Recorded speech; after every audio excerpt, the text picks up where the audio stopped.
Buenos días, ¿qué tal amigos y amigas? Qué gusto saludarlos desde los Estados Unidos, aquí y allá también simultáneamente desde Bolivia.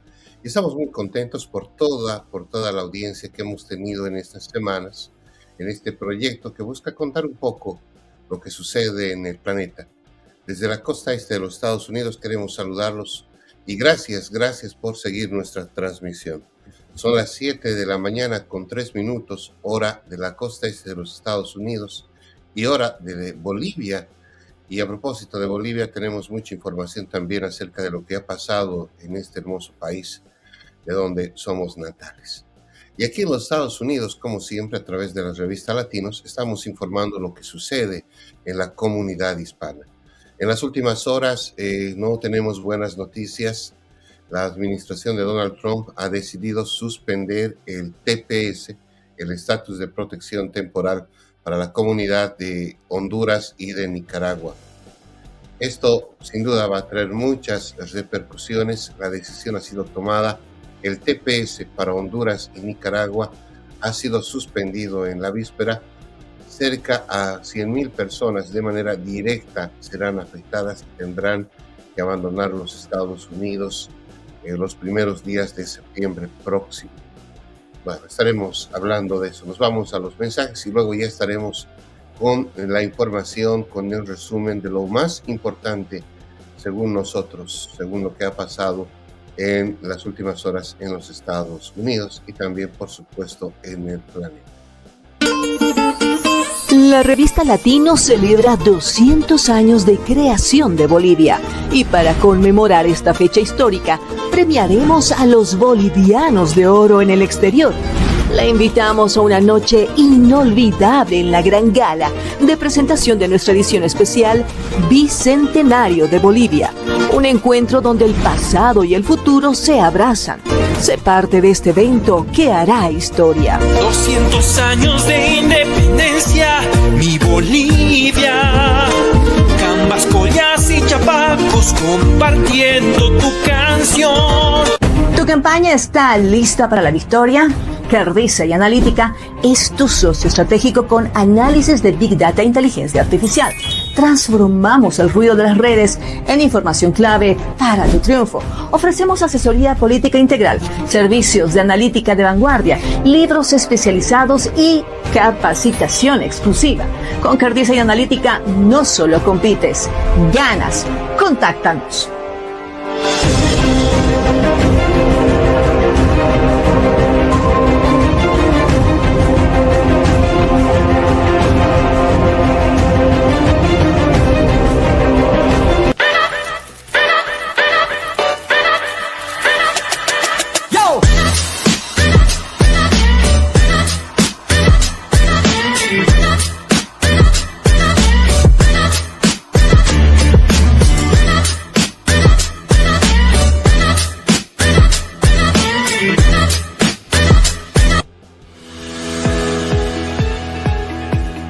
Latinos, el país que construimos, busca destacar lo mejor de la comunidad hispana en Estados Unidos y el mundo. Todos los días te informamos por nuestra red multimedia y no te olvides buscar nuestra edición impresa de forma gratuita todos los meses.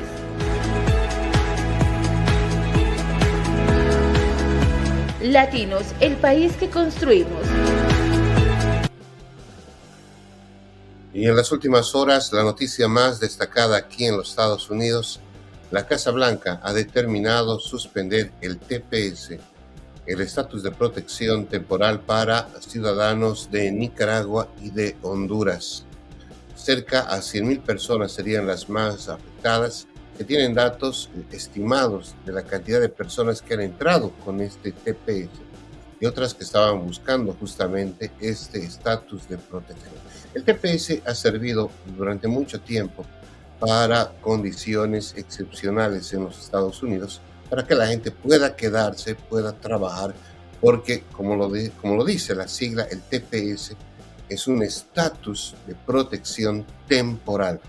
Y la administración de Donald Trump ha decidido suspenderlo, ha decidido suspender el TPS, lo reitero, para Honduras y Nicaragua. Pero veamos lo que ha sucedido en las últimas horas en la Casa Blanca en los Estados Unidos y también los hechos según nuestra redacción, más importantes en el planeta en las últimas horas.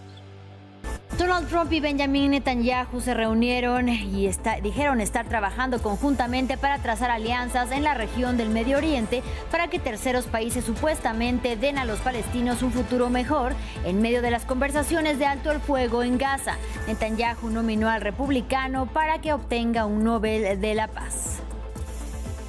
En Texas ya son más de 100 las víctimas mortales a causa de las inundaciones del fin de semana, entre ellas 27 niñas e instructores de un campamento de verano.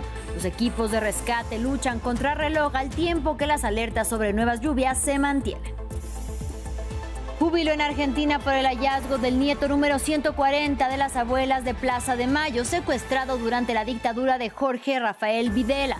La líder de la organización, Estela de Carlotto, informó que se trata de un hombre de 48 años que nació durante el encierro de sus padres.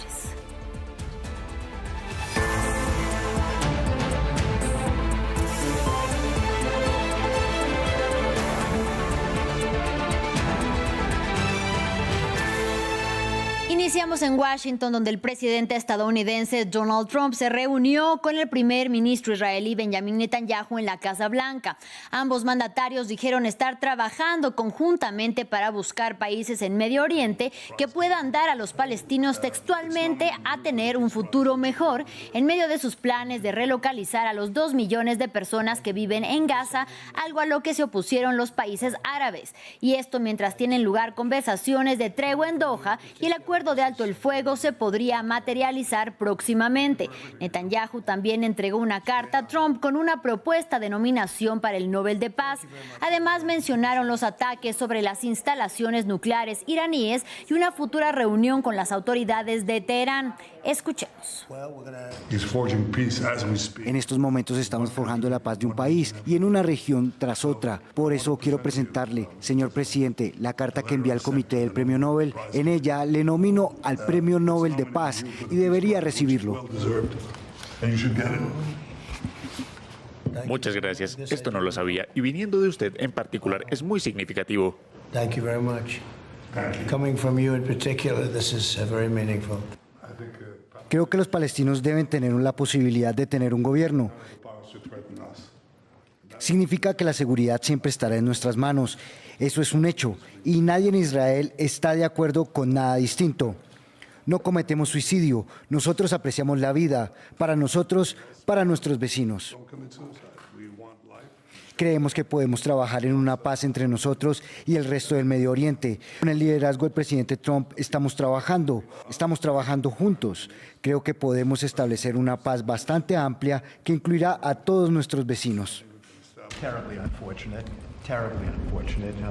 Terriblemente desafortunado. Hablamos de ello y lo trágico que es. Tenemos la oportunidad de lograr por fin un acuerdo de paz, como hemos hablado con el primer ministro, y espero que así sea. Y en paralelo al encuentro entre Donald Trump y Benjamin Netanyahu, funcionarios israelíes mantuvieron conversaciones indirectas, todavía sin resultados palpables, con Hamás en Doha, la capital de Qatar. Sin embargo, en el enclave palestino continuaron los mortales ataques israelíes. En las últimas 24 horas, el ejército de Tel Aviv asesinó a 105 palestinos, según el Ministerio de Salud gazatí. Tenemos más detalles en el siguiente informe de Daci Lanza. Los ataques mortales continúan en Gaza y los palestinos tienen opiniones encontradas sobre los diálogos para un cese al fuego. En Ciudad de Gaza, el domingo, en la clínica Al-Remal, que está fuera de funcionamiento pero aloja a desplazados, recibió un ataque. Este lunes, Suleiman Kaddoum pidió piedad y el avance de las negociaciones que Hamás e Israel desarrollan en Qatar. Estábamos durmiendo tranquilos a las 11:30 cuando nos sorprendieron los misiles que caían sobre nosotros. Sacamos cuerpos de aquí que en paz descansen. Partes de cuerpos, bebés de no más de 5 meses y de 2 años. También saqué a mis hijos de debajo de los escombros. Estaban heridos. Algunos están en el hospital y otros en casa. Pido a Dios Todopoderoso que la delegación negociadora o los mediadores presionen con todas sus fuerzas para resolver este problema, porque se ha vuelto totalmente insoportable. Los velorios y las lágrimas de quienes despiden a sus seres queridos se repiten a diario en Gaza.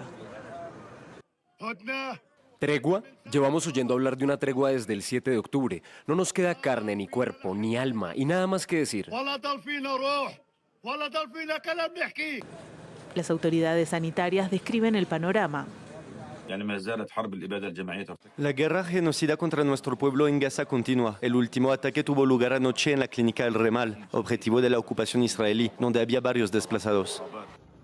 La Defensa Civil de Gaza informó este lunes que además de los fallecidos en la clínica Al Remal, otros palestinos fueron asesinados mientras buscaban ayuda en el sur del enclave. El portavoz de la entidad, Mahmoud Basal, declaró a la agencia AFP que 2 personas murieron y una veintena resultó herida por disparos de las fuerzas israelíes mientras esperaban recibir comida cerca de un centro de distribución de ayuda controlado por la autodenominada Fundación Humanitaria de Gaza. Regresamos a Estados Unidos porque en Texas las inundaciones provocadas por el desbordamiento del río Guadalupe al sur del estado dejan ya más de 100 víctimas mortales y entre ellas 27 niñas e instructores de un campamento de verano, Mystic Camp, y cuyas imágenes del lugar donde las menores perdieron la vida han causado conmoción. Los equipos de rescate luchan contra reloj para buscar a sobrevivientes y recuperar cuerpos al tiempo que las alertas sobre nuevas lluvias se mantienen en la zona afectada. Diego Bassani con el informe. Esta carretera y este distrito tejano, arrasados por torrentes de barro, los voluntarios peinan la zona llena de árboles para intentar encontrar a los desaparecidos. Esta residente busca a una persona mayor. Nos centramos en el lugar donde encontramos al marido, José Olvera, porque ambos iban tomados de la mano cuando fueron arrastrados por las aguas. La esperanza de encontrar supervivientes disminuye cada día que pasa. Desgraciadamente estamos recuperando restos. De esto se trata ahora, no más rescates. En la ciudad de Hunt, más de 700 niñas participaban en un campamento de verano. Varias siguen desaparecidas. Sus pertenencias personales se han quedado sin dueño. Esta inundación ha sido un acontecimiento devastador y sin precedentes. Ha causado considerables pérdidas y dificultades a nuestra comunidad. El viernes, las lluvias torrenciales provocaron inundaciones repentinas. Las aguas del río subieron 8 metros en menos de una hora. Mientras crece la polémica sobre la gestión de la crisis, la Casa Blanca asegura que nadie debería intentar sacar réditos políticos de la situación. Como he dicho, el Servicio Meteorológico ha hecho su trabajo. Muchos expertos y meteorólogos lo han dicho. Muchos medios de comunicación también. Desgraciadamente, muchos demócratas electos están intentando convertir esto en un juego político y no es el caso. Esto es una tragedia nacional. El presidente ha firmado una declaración de catástrofe para poner a disposición de Texas los recursos del gobierno federal. Se espera que el mandatario visite la zona esta semana. El gobierno de Estados Unidos, bajo la administración de Donald Trump, revocó el estatus de protección temporal TPS para ciudadanos hondureños y nicaragüenses que obtuvieron en el pasado este beneficio, dejándolos así a miles sin protección. Y es que se trata de países donde persisten altos niveles de pobreza, de violencia, desempleo y la migración es forzada. Para hablar sobre el tema, saludo con mucho gusto a Pablo Pérez, quien es abogado de inmigración. Bienvenido, abogado, y gracias por la comunicación. Gracias a vosotros, como siempre. En este contexto que describo, ¿cuáles son los fundamentos legales y también políticos detrás de la decisión de terminar el TPS para hondureños y también nicaragüenses, como ocurrió, por ejemplo, en la situación también de los venezolanos? Sí, bueno, los fundamentos políticos es una consistencia con lo que era el discurso de la campaña del actual presidente Trump, en su campaña electoral, de eliminar beneficios que fueran temporales, como pueden ser los paroles y particularmente el TPS. En ese caso, la consecuencia política es una consistencia de nuevo en la agenda de esta administración. La consecuencia jurídica, evidentemente directa para los afectados. Se calcula que entre unos 75.000 hondureños tienen este beneficio y aproximadamente unos 4 a 5.000 nicaragüenses tienen el beneficio para esa designación. El efecto a partir de los 60 días, cuando expiren a comienzos de septiembre, es inmediato, ya que pierden una protección que han gozado por más de 20 años, afectando así a familias, a comunidades, a círculos económicos. Habría que valorar las posibilidades que tienen de alternativas legales. Precisamente hablando de alternativas legales, ¿qué mecanismos de regularización sí existen o quedan disponibles para los beneficiarios tras el fin del TPS, abogado?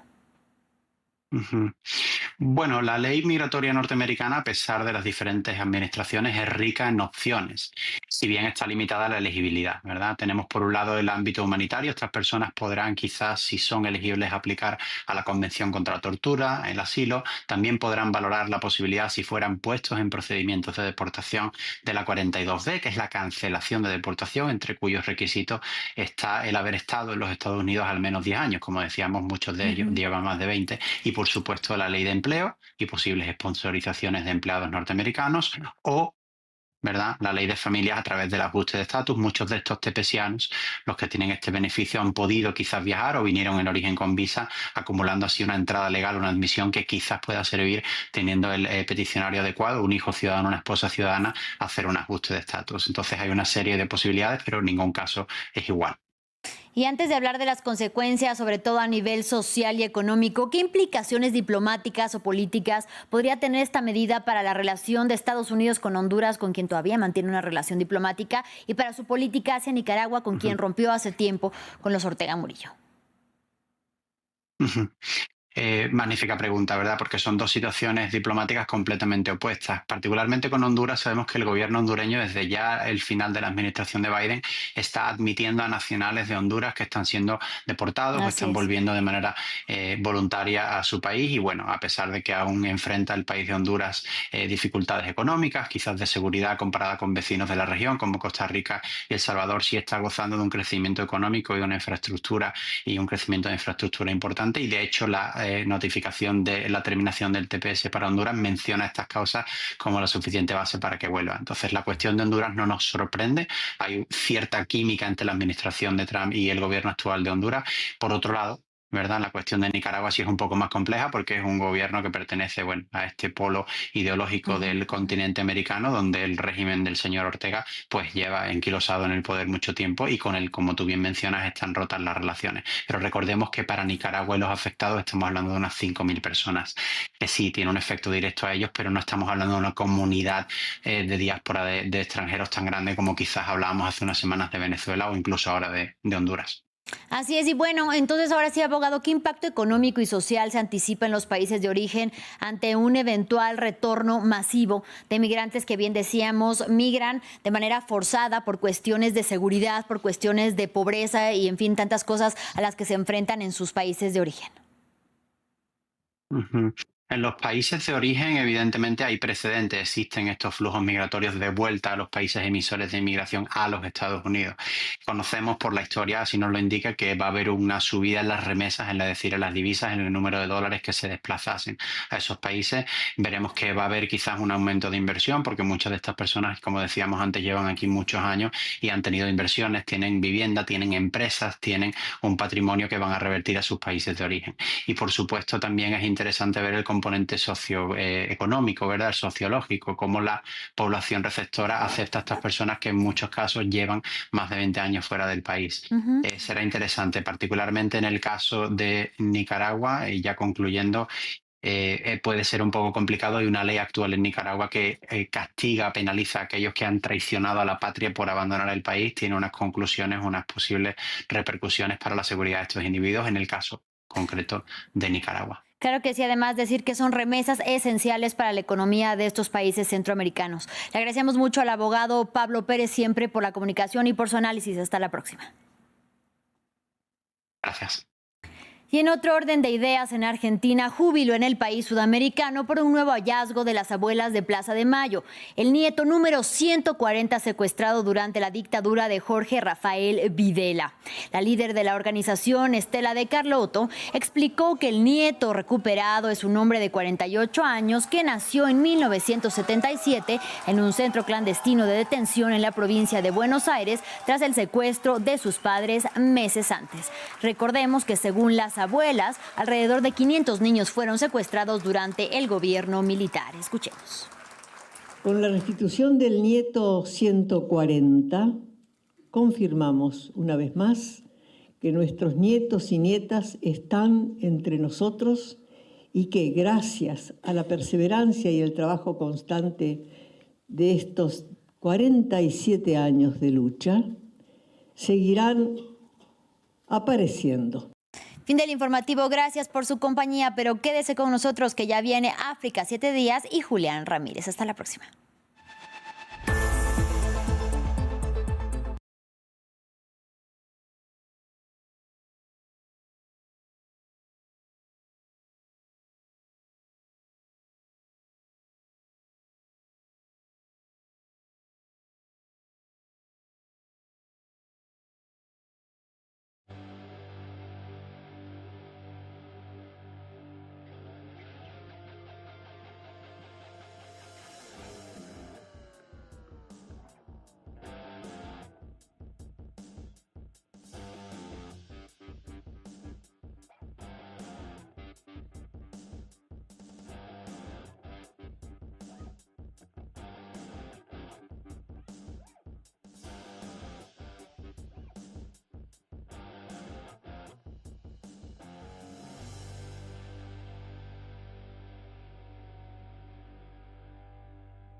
El gobierno de Donald Trump decidió poner fin al Estatuto de Protección Temporal, TPS, para nicaragüenses y hondureños, debido a la mejora de las condiciones en sus respectivos países, según anunció el lunes la jefa del Departamento de Seguridad Nacional, Kristi Noem.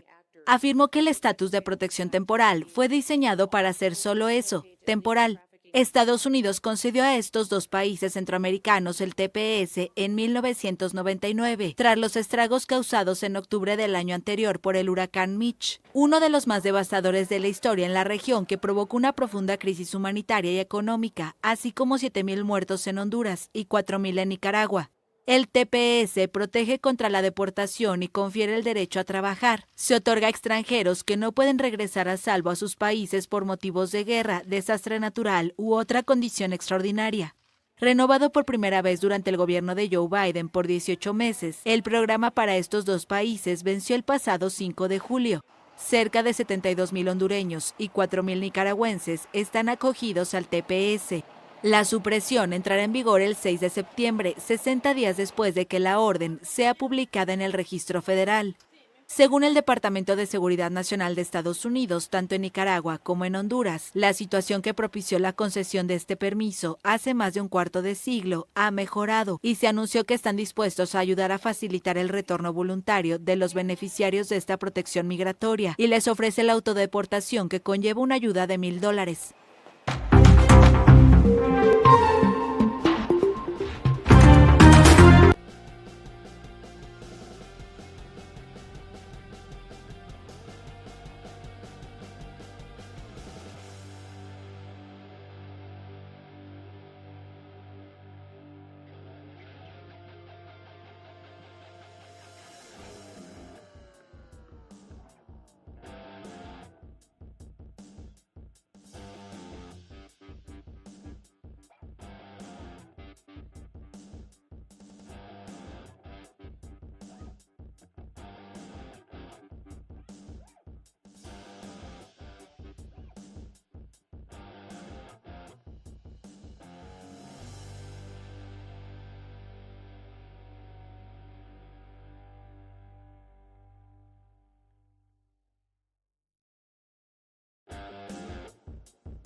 El presidente Donald Trump dijo el lunes que Estados Unidos enviará armas adicionales a Ucrania, ello pese a que la Casa Blanca anunció la semana pasada una pausa en los envíos de algunos armamentos a Kiev.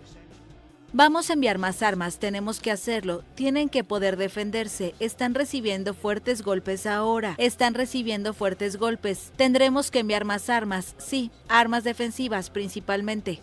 Ucrania está lidiando con algunos de los mayores ataques de misiles y drones de Rusia en los 3 años de guerra, y el cese del suministro de municiones supone un desafío potencialmente serio para Kiev.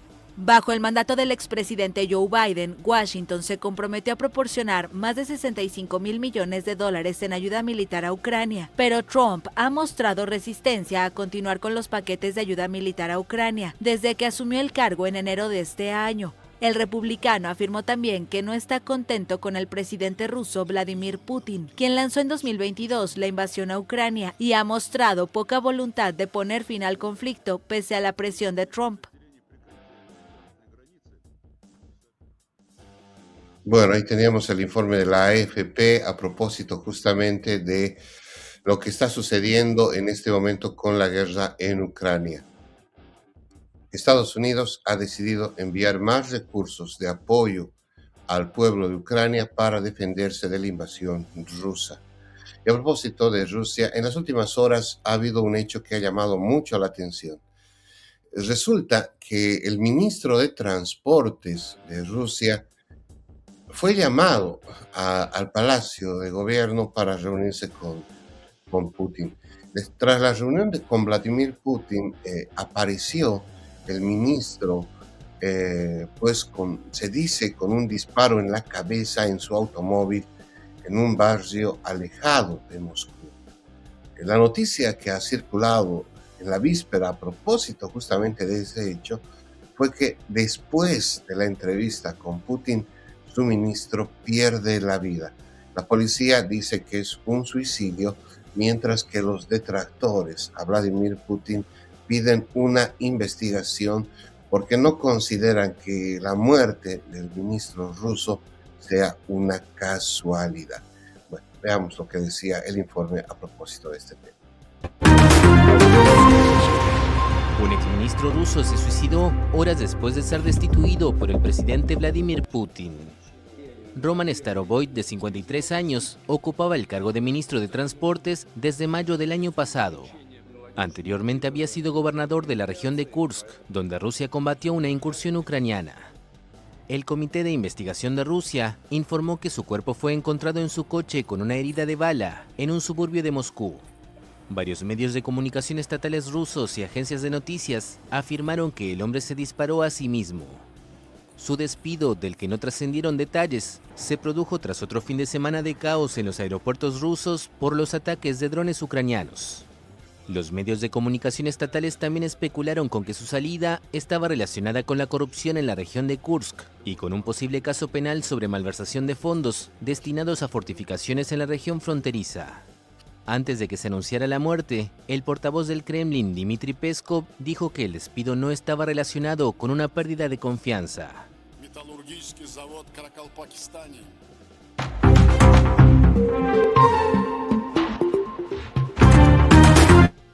Bueno, perdió la vida el ministro de Transportes de Rusia. La policía asegura que se dio un tiro en la cabeza y perdió la vida de esa manera. Sin embargo, existen varios temas en relación a esta muerte, ¿no? Sin entrar en la especulación, era uno de los ministros que tenía, como dice el reporte de la televisión alemana, tenía vinculación, estaba ligado a denuncias de corrupción.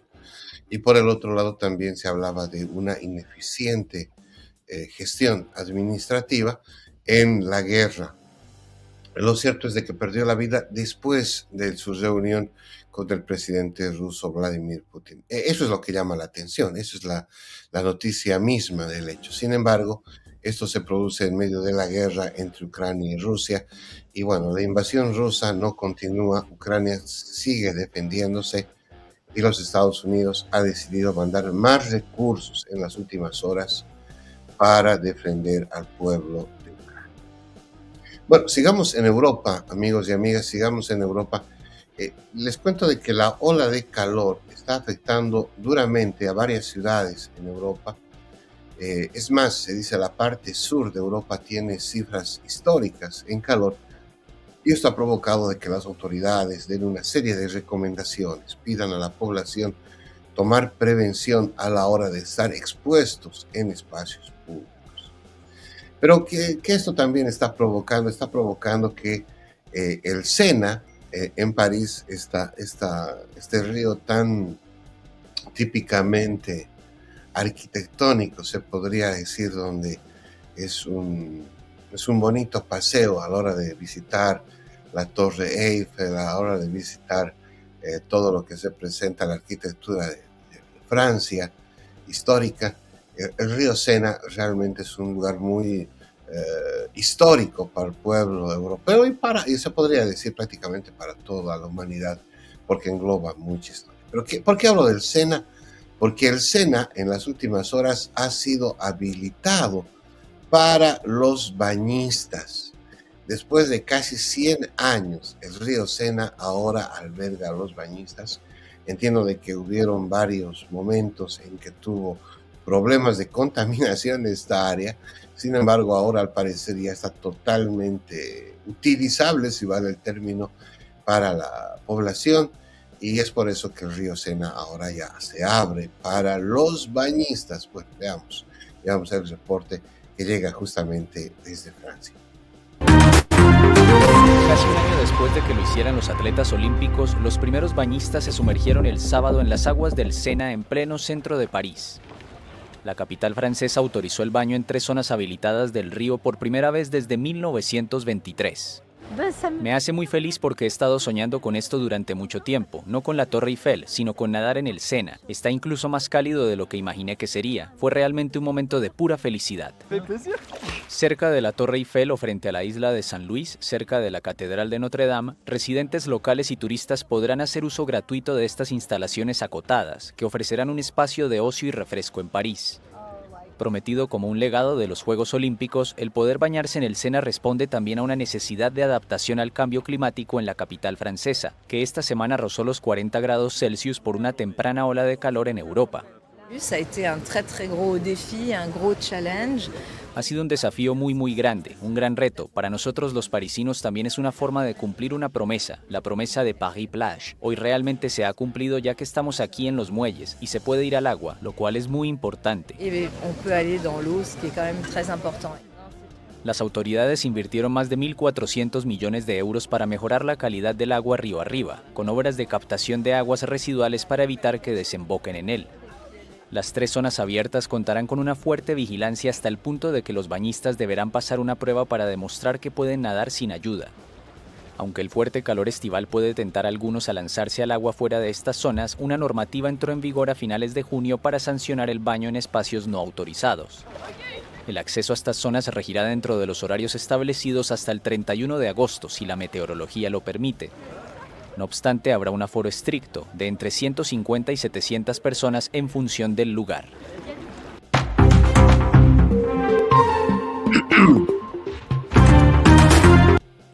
Bien, así el río Sena se abre otra vez.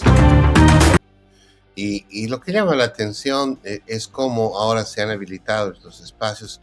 Hay que recordar que el río Sena además ha sido pues muy histórico a la hora de filmar películas. Por ejemplo, una gran parte de la serie de Bond se ha realizado, las partes, digamos, acuáticas, de audacia del 007, las más icónicas películas fue acá, en las orillas, se podría decir, de la Torre Eiffel, pero que ahora se abre a los bañistas en este verano que está registrando cifras históricas. Y a propósito de cifras históricas, aquí en los Estados Unidos la temperatura está entre 80 y 90 grados Fahrenheit, como 35 a 36 tal vez grados centígrados. Es el promedio de lo que nosotros estamos viviendo en la costa este de los Estados Unidos, en el área metropolitana de Washington, en torno al calor en este verano del año 2025. Bueno, ahí estaba el informe desde París a propósito justamente de lo que representa el verano y la apertura del río Sena a los bañistas después de casi 100 años. Pero bueno, en realidad cuando se dice la apertura no se habla de una apertura total. Como ustedes veían, está delimitada el área donde los bañistas pueden hacer su recorrido. Ahí, si ustedes observan, vamos a paralizar la imagen, tienen un cordón de señalización hasta donde pueden llegar los bañistas, y obviamente dice que la policía primero va a ver si están en condiciones cada bañista de poder estar en el agua. Es por niveles de seguridad. Eso está pasando en París. Y a propósito justamente de las informaciones que llegan desde France 24 horas, y quiero agradecer mucho a la televisión francesa que nos permite retransmitir sus servicios informativos. Para las personas que han llegado tarde, los invito a ver este resumen informativo internacional de lo más destacado en las últimas horas a propósito de este reporte de France 24 horas en español. Bienvenidos a Contexto Global de France 24. Yo soy Elena Lozano y todo lo que verá a continuación es noticia. Iniciamos. Donald Trump y Benjamin Netanyahu se reunieron y dijeron estar trabajando conjuntamente para trazar alianzas en la región del Medio Oriente para que terceros países supuestamente den a los palestinos un futuro mejor en medio de las conversaciones de alto el fuego en Gaza. Netanyahu nominó al republicano para que obtenga un Nobel de la Paz. En Texas ya son más de 100 las víctimas mortales a causa de las inundaciones del fin de semana, entre ellas 27 niñas e instructores de un campamento de verano. Los equipos de rescate luchan contra reloj al tiempo que las alertas sobre nuevas lluvias se mantienen. Júbilo en Argentina por el hallazgo del nieto número 140 de las abuelas de Plaza de Mayo, secuestrado durante la dictadura de Jorge Rafael Videla. La líder de la organización, Estela de Carlotto, informó que se trata de un hombre de 48 años que nació durante el encierro de sus padres.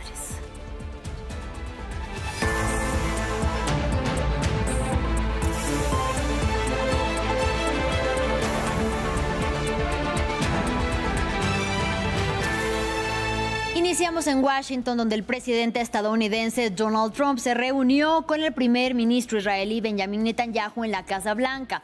Ambos mandatarios dijeron estar trabajando conjuntamente para buscar países en Medio Oriente que puedan dar a los palestinos textualmente a tener un futuro mejor en medio de sus planes de relocalizar a los 2 millones de personas que viven en Gaza, algo a lo que se opusieron los países árabes. Y esto mientras tienen lugar conversaciones de tregua en Doha y el acuerdo de alto el fuego se podría materializar próximamente. Netanyahu también entregó una carta a Trump con una propuesta de nominación para el Nobel de Paz. Además, mencionaron los ataques sobre las instalaciones nucleares iraníes y una futura reunión con las autoridades de Teherán. Escuchemos. En estos momentos estamos forjando la paz de un país y en una región tras otra. Por eso quiero presentarle, señor presidente, la carta que envié al Comité del Premio Nobel. En ella le nomino al Premio Nobel de Paz y debería recibirlo. Muchas gracias. Esto no lo sabía y viniendo de usted en particular es muy significativo. Thank you very much. Coming from you in particular, this is very meaningful. Creo que los palestinos deben tener la posibilidad de tener un gobierno. Significa que la seguridad siempre estará en nuestras manos. Eso es un hecho y nadie en Israel está de acuerdo con nada distinto. No cometemos suicidio, nosotros apreciamos la vida, para nosotros, para nuestros vecinos. Creemos que podemos trabajar en una paz entre nosotros y el resto del Medio Oriente. Con el liderazgo del presidente Trump estamos trabajando juntos. Creo que podemos establecer una paz bastante amplia que incluirá a todos nuestros vecinos.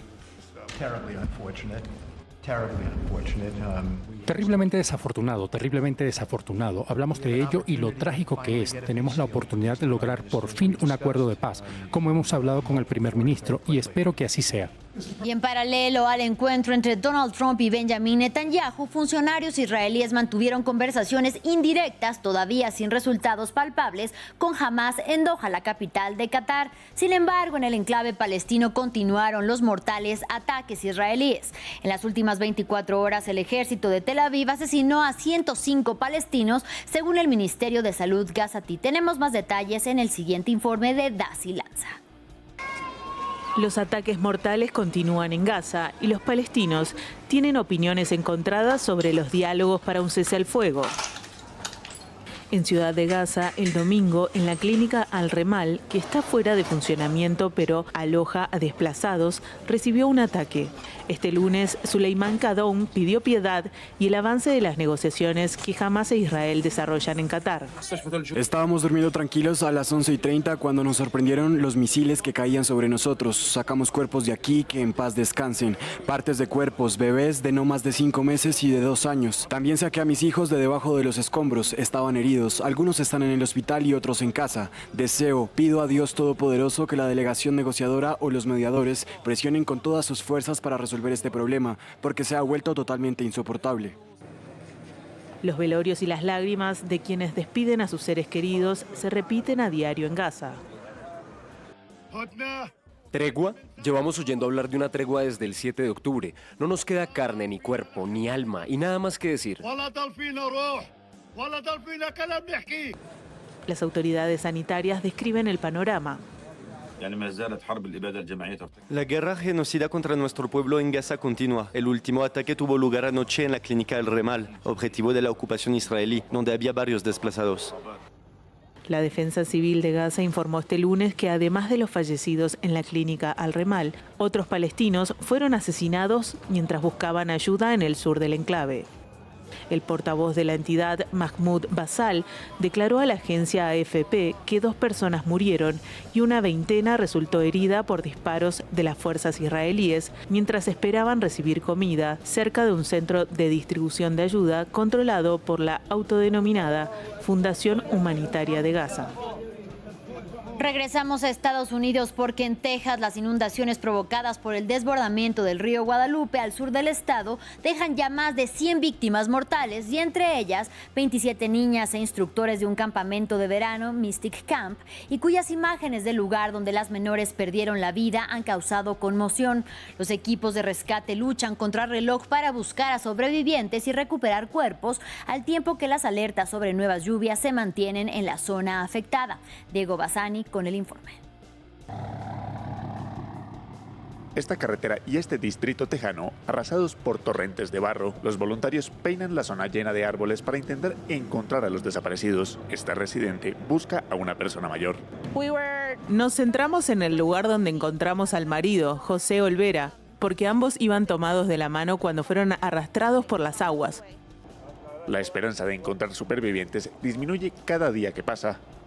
Desgraciadamente estamos recuperando restos. De esto se trata ahora, no más rescates.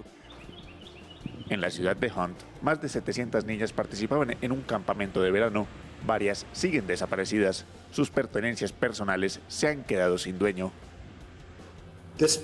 Esta inundación ha sido un acontecimiento devastador y sin precedentes. Ha causado considerables pérdidas y dificultades a nuestra comunidad.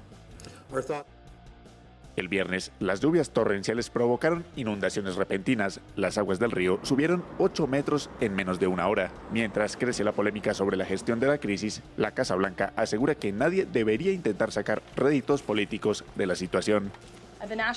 Como he dicho, el Servicio Meteorológico ha hecho su trabajo. Muchos expertos y meteorólogos lo han dicho. Muchos medios de comunicación también. Desgraciadamente, muchos demócratas electos están intentando convertir esto en un juego político y no es el caso. Esto es una tragedia nacional.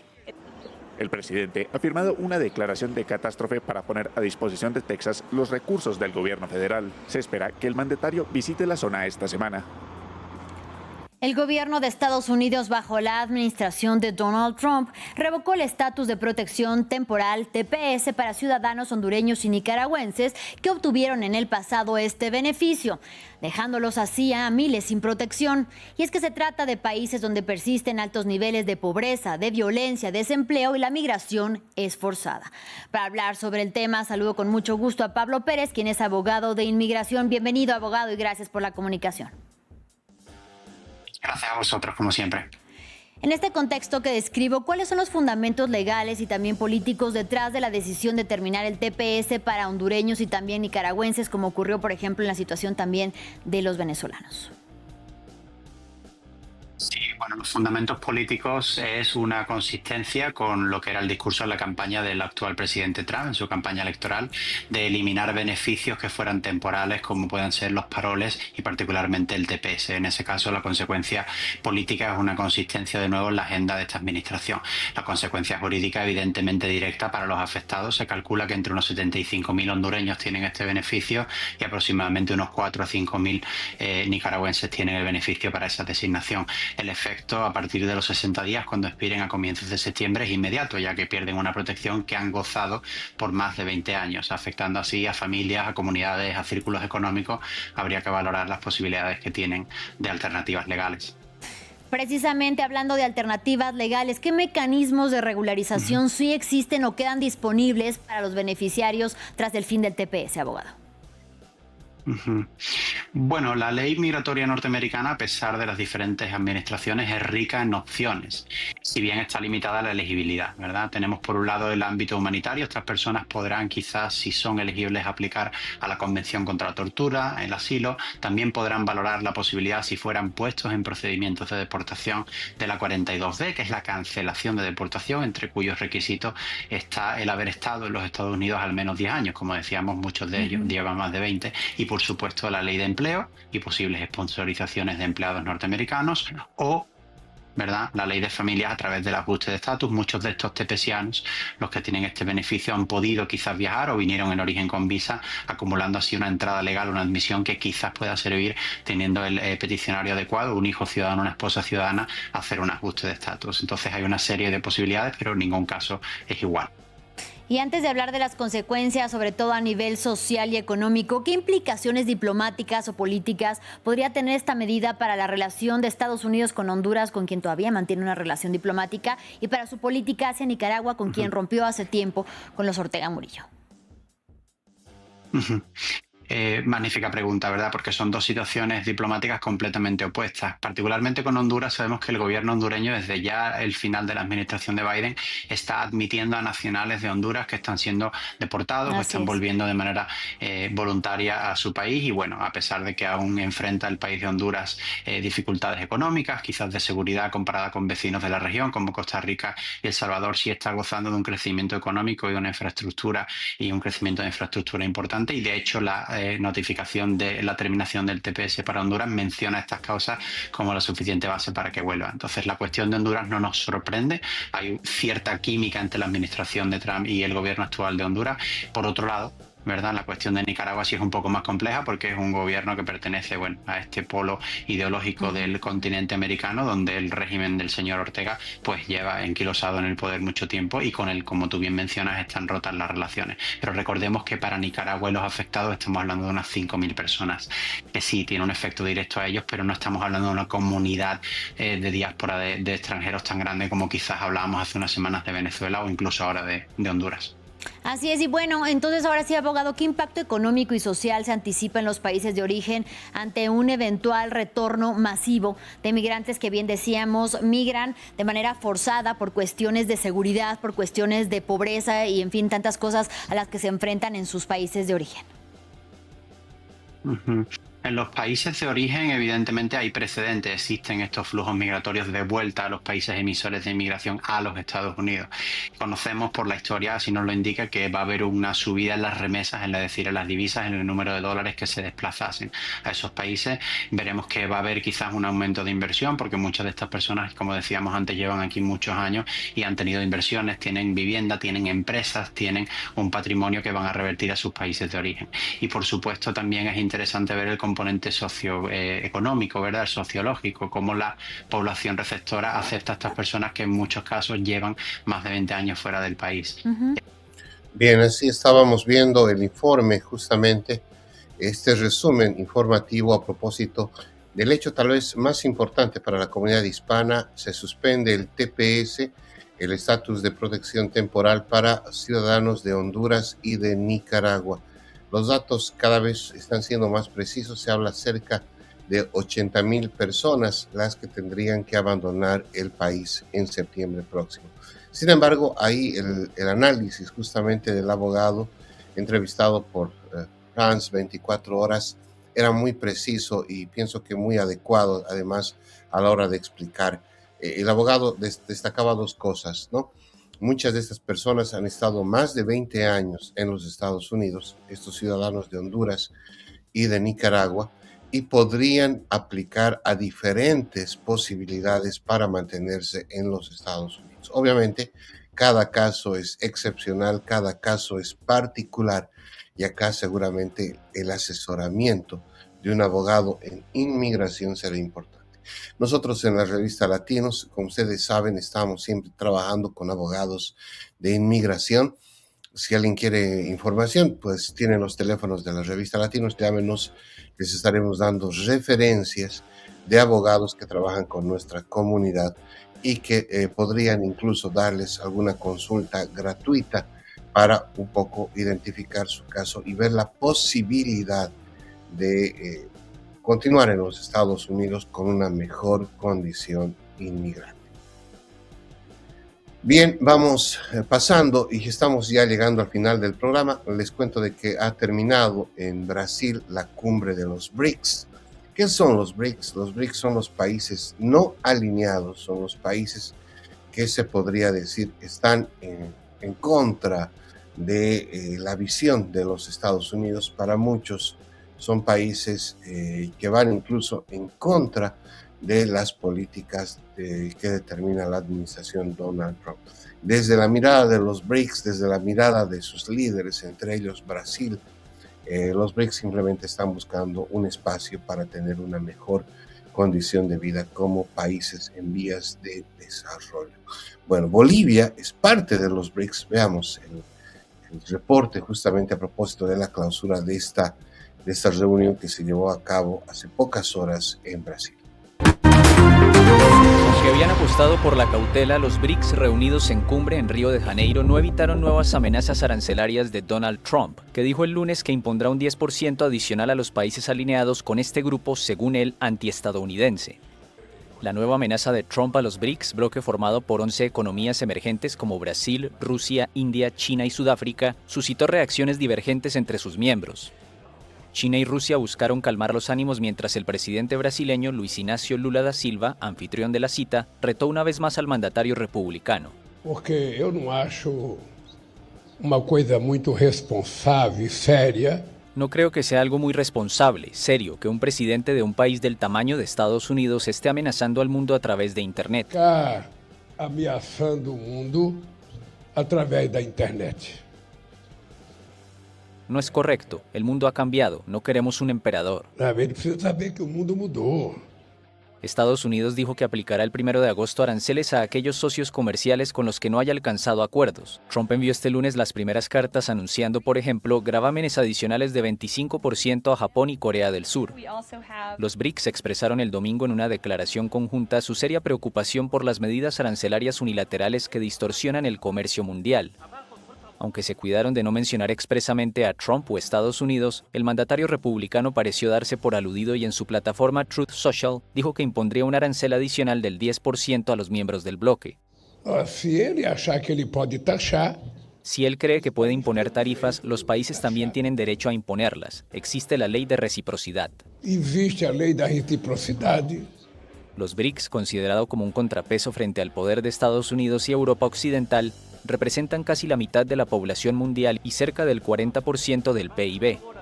Desde 2023, la lista de socios de los BRICS se ha ampliado a Arabia Saudita, Egipto, Emiratos Árabes Unidos, Etiopía, Indonesia e Irán, incorporados al grupo fundado en 2009 para reforzar el llamado Sur Global.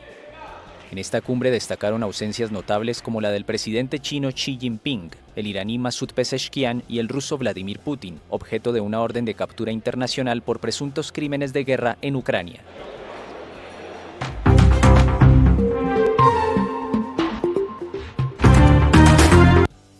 Bien, así veíamos justamente el informe de lo que ha sucedido en los BRICS, esta agrupación de países no alineados en contra, se podría decir, de lo que determina el régimen que intenta pues involucrar al planeta con aranceles desde los Estados Unidos. La administración Donald Trump también ha anunciado, como lo decía ahí el informe, que podrían haber aranceles adicionales a los países que son parte de este bloque. Bueno, el tema va a dar mucho de qué hablar seguramente más adelante. Nos vamos ya, amigos y amigas, despidiéndonos con las portadas de los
nos vamos de esta manera, agradecidos como siempre por el hecho de que ustedes pues nos sigan en estas emisiones. Nosotros desde la costa este de los Estados Unidos y también desde Bolivia, a través de la magia del Internet, con mi colega Miroslava Fernández, estamos siempre buscando informar, buscando dar lo mejor de nosotros desde el ámbito de la comunicación y del periodismo. Agradecidos por la televisión de Francia, por la televisión pública alemana, que nos permiten también usar sus contenidos. Y es por eso que nosotros tenemos estos resúmenes que yo los considero muy ricos desde el punto de vista periodístico. Bien, nos despedimos, amigos y amigas. Hasta mañana, Dios mediante, a las 7 de la mañana, de 7 a 8 de la mañana, tratamos siempre de brindar información a través de las plataformas de Miroslava Fernández, periodista, y también de la revista Latinos desde los Estados Unidos. Gracias por seguirnos y hasta mañana, Dios mediante. La revista Latinos celebra 200 años de creación de Bolivia y para conmemorar esta fecha histórica, premiaremos a los bolivianos de oro en el exterior. La invitamos a una noche inolvidable en la gran gala de presentación de nuestra edición especial Bicentenario de Bolivia. Un encuentro donde el pasado y el futuro se abrazan. Sé parte de este evento que hará historia. 200 años de independencia, mi Bolivia. Cambas, collas y chapacos compartiendo tu canción. ¿Tu campaña está lista para la victoria? Cardiza y Analítica es tu socio estratégico con análisis de Big Data e inteligencia artificial. Transformamos el ruido de las redes en información clave para tu triunfo. Ofrecemos asesoría política integral, servicios de analítica de vanguardia, libros especializados y capacitación exclusiva. Con Cardiza y Analítica no solo compites, ganas. Contáctanos.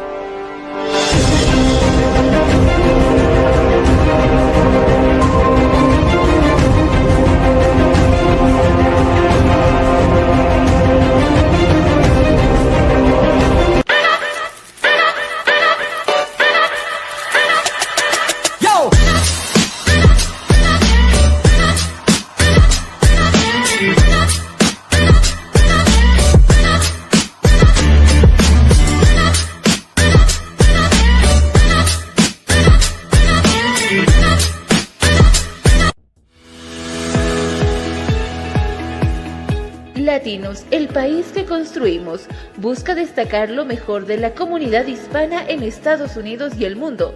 Todos los días te informamos por nuestra red multimedia. Y no te olvides buscar nuestra edición impresa de forma gratuita todos los meses.